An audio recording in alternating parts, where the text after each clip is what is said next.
Un grand bonjour à vous tous, à vous toutes, depuis l'Inde du Sud, à côté de Bangalore, dans ce centre international de méditation, Pyramid Valley International, où se réalise en ce moment même la première édition du festival indien du prana, dans lequel j'interviens. Et festival lors duquel vous aurez le grand plaisir d'avoir l'interview de plusieurs intervenants, de plusieurs personnes que j'ai rencontrées ici même et qui parleront de santé, de conscience et de bonheur. Alors, ce centre de méditation international, Pyramid Valley International, est localisé dans le Karnataka, au sud de l'Inde, à un peu plus de 70 km de Bangalore, qui représente 1h40 de nuit en voiture pour y accéder depuis Bangalore, depuis l'aéroport de Bangalore. Ce centre, il a été fondé il y a quelques années par le bienfaiteur, par le sage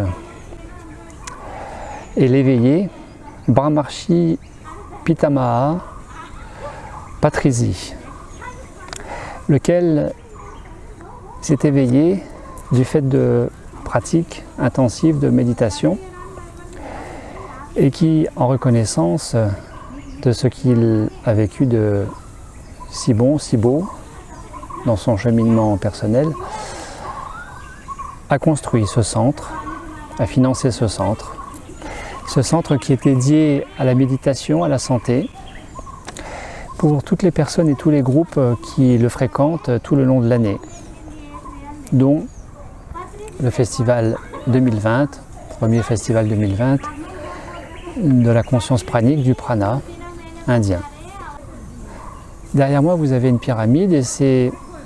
justement Brahmarshi qui, lors de ses méditations et méditations fortuites, en pyramide, à l'intérieur de pyramide, a remarqué que l'énergie était 3 fois supérieure, a remarqué qu'il était plus facile de méditer, a remarqué qu'il y avait bien des bénéfices pour la santé du corps physique que de boire une eau qui avait été imprégnée de l'énergie de la pyramide.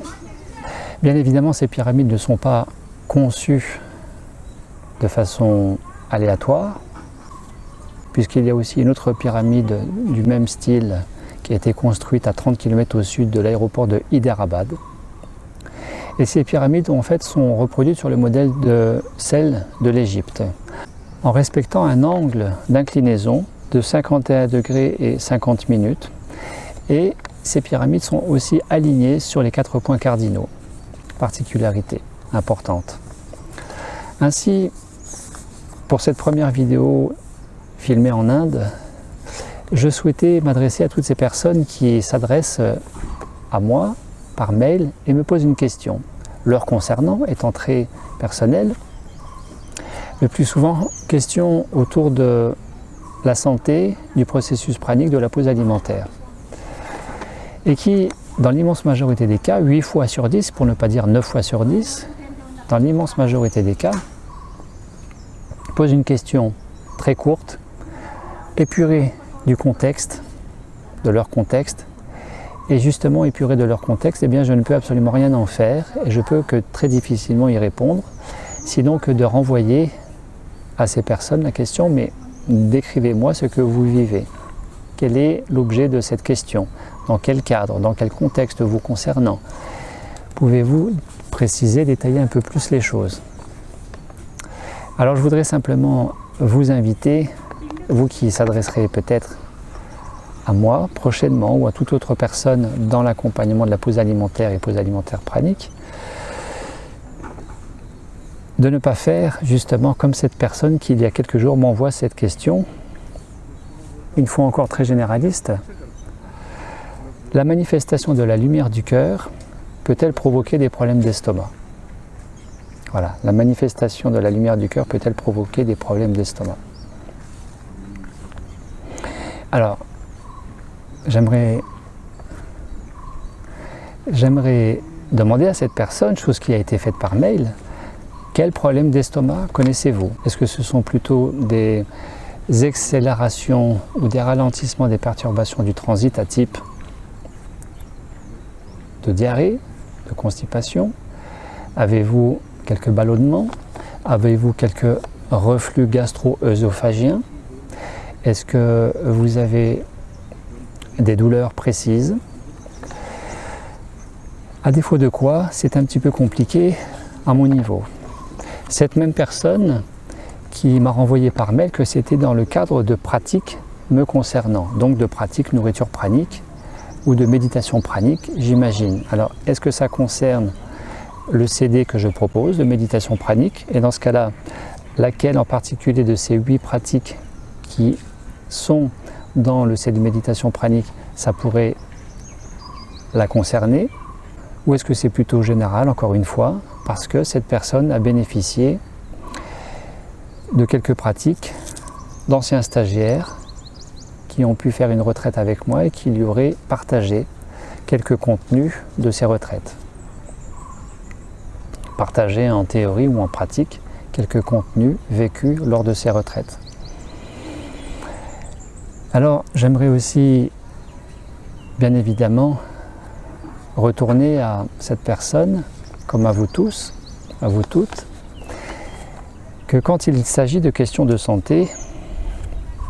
n'étant qu'infirmier, et donc pas médecin, je vous invite à en référer au médecin. Et bien évidemment, en médecine occidentale, en tout cas en France, où la santé holistique et la santé par l'énergie prana n'étant pas enseignée, et c'est un petit peu logique puisque la tradition pranique est surtout une tradition orientale, bien qu'en Occident, nous parlions de cet équivalent prana qui est lumière dans le cadre de la tradition catholique, que nous parlons aussi du souffle, le pneuma dans la Grèce antique, que nous parlons aussi de rua, qui est l'équivalent pranique pour les juifs, etc., etc. Nous parlons aussi de l'énergie Wakanda pour les Amérindiens du continent américain, ou encore de Mana pour l'Océanie, et donc Tahiti, Hawaï. Donc l'énergie pranique est connue comme étant une énergie universelle de vie, est connue sous tous les continents et devrait être enseignée en faculté de médecine dans le cadre d'une approche de santé globale holistique, pluridisciplinairement enseignée, parce que santé, justement, multidimensionnelle. Pour l'OMS, la santé est aussi un équilibre entre la dimension physique, corporelle, physiologique, mais aussi mentale, émotionnelle, mais aussi spirituelle. Et cette multidimensionnalité de l'approche de l'individu, du corps et de la santé devrait être, encore une fois, enseignée en faculté de médecine. La faculté de médecine ne devrait pas être considérée comme une faculté, mais comme un temple sacré dans lequel serait enseignée justement la dimension sacrée du corps humain, du corps physique, de l'être humain et de l'être spirituel que nous sommes tous. Nous sommes tous des êtres spirituels tentant de vivre une expérience humaine. Cela devrait être aussi enseigné par les hautes instances dans les différents enseignements académiques que sont les facultés de médecine, les facultés de psychologie par exemple, etc., etc. Alors certes, demandez à votre médecin qui fera ce qu'il pourra pour vous renseigner, puisque cela n'est pas enseigné, parce que c'est le seul référent médical en la matière, en termes de santé et surtout de maladie. Et vous faites bien aussi de me demander et de nous demander à nous autres les accompagnants de pause alimentaire pranique, qui du fait de l'expérience, du vécu, théorique, pratique, expérimentale de la nourriture pranique, chose que j'expérimente depuis 2012, depuis maintenant 8 ans, eh bien nous avons aussi un regard éclairant sur ce que vous pouvez vivre, que vous pouvez vous offrir, dont vous pouvez aussi bénéficier en complément du regard médical. Corps médical et accompagnant en pause alimentaire pranique devraient travailler conjointement, main dans la main, au plus grand bénéfice des patients, des médecins, comme des accompagnés dans le cadre de mes processus en pause alimentaire pranique. Ainsi, pour conclure cette petite vidéo, je vous invite vraiment à détailler le plus possible, et même de façon anonyme, il n'y a pas de souci. Je répondrai de façon anonyme sous forme de vidéo à vos questionnements, à condition bien sûr que vous m'en donniez les moyens, parce que vous détaillez, vous exposez votre cadre de vie, votre contexte de vie, et qu'en symptômes et qu'en problématiques de santé, questions relatives à la santé il peut y avoir, et bien de détailler aussi ces symptômes. À défaut de quoi je ne peux que répondre de façon générale à une question générale, chose que je retournerai à cette personne qui se pose la question de manifestation, un type de problème d'estomac possible suite à une lumière du cœur qui peut être stimulée par des pratiques, je ne sais pas quelle pratique, eh bien je répondrai que bien évidemment quand vous chargez la machine d'énergie, c'est une bonne chose car toute machine a besoin d'énergie. Nous pouvons ne pas manger mais nous ne pouvons pas ne pas nous nourrir. Et bien pour autant, nous pouvons tout à fait connaître les désagréments relatifs, absolument pas mortels, de quelques nausées, de quelques maux de tête, parce que trop d'énergie. Parce que quand le corps n'est pas prêt, n'est pas préparé par une bonne détoxination, qui devrait être introduite déjà dans le cadre de votre hygiène de vie au quotidien, à type de 24 heures de pause alimentaire par semaine, et ça toute l'année, chez absolument tout le monde, et bien évidemment en considérant votre état de santé initial, de ne pas faire n'importe quoi, seul dans votre coin, d'être accompagné, avoir un référent médical, un référent spirituel, un référent de pause alimentaire, un référent psychologique ou tout autre référent dont vous auriez envie ou besoin. Il n'y a pas lieu d'être dans l'économie quand on fait vivre à son corps des processus qui peuvent être sollicitants, éprouvants, inconfortables comme la pause alimentaire pranique, que ce soit de 24 heures semaine, de 7 jours, 14 jours, 21 jours, et pour certaines personnes que j'accompagne aussi jusqu'à 28 jours, à leur demande, et bien sûr sous condition, la condition étant de ne pas se mettre en difficulté